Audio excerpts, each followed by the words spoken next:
కి స్వాగతం. నేటి ముఖ్యాంశాలు. ఎమ్మిగనూరులో వాకింగ్ ట్రాక్ ఏర్పాటుకు ప్రణాళిక, మరో 2 పార్కుల ఏర్పాటుకు చర్యలు. MLA BV. కర్నూలు జిల్లా ఎమ్మిగనూరు ప్రజలకు ఆహ్లాదాన్ని కల్పించే విధంగా పార్కుల అభివృద్ధికి కృషి చేస్తున్నట్లు ఎమ్మెల్యే బీవీ జయనేశ్వరరెడ్డి పేర్కొన్నారు.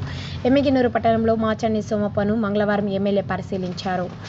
పట్టణంలోని ప్రధాన రహదారుల్లో వాకింగ్ ట్రాక్లను ఏర్పాటు, సోమప్ప సర్కిల్ వద్ద రహదారులను పరిశీలించారు. పార్కు అభివృద్ధికి కావాల్సిన సౌకర్యాలు, సదుపాయాల ఏర్పాట్ల గురించి మున్సిపల్ కమిషనర్ గంగిరెడ్డితో కలిసి పర్యవేక్షించారు. ఈ సందర్భంగా ఎమ్మెల్యే బీవీ జయనేశ్వరరెడ్డి మాట్లాడుతూ, పట్టణంలో ఉన్న పార్కులు ఆహ్లాదకరమైన వాతావరణంలో ఉండే విధంగా తయారు చేస్తామని తెలిపారు. అలాగే పట్టణంలోని మరో 2 పార్కులను ఏర్పాట్లకు చర్యలు తీసుకుంటున్నట్లు తెలిపారు. పార్కులకు కావాల్సిన సౌకర్యాలు, ప్రణాళికను సిద్ధం చేయాలని అధికారులకు ఆదేశించారు. ఉదయం పూట ప్రజలకు వచ్చే వాకింగ్కు, వ్యాయామంకు కావాల్సిన ఏర్పాట్ల గురించి చర్చించినట్లు తెలిపారు. అలాగే ప్రధాన రహదారుల్లో వాకింగ్ ట్రాక్ ఏర్పాటుకు సిద్ధం చేయాలని అధికారులకు ఆదేశించారు.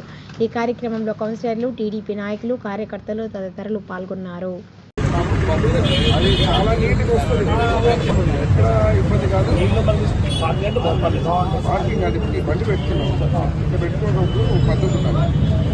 దానికి తగ్గట్టు రోడ్ ఇది ఉంటుంది, లైనింగ్ ఉంటుంది. దానికి మన ఏరియా వచ్చినప్పుడు వర్షం పడినా ఏం పడినా కూడా మీరు అనేది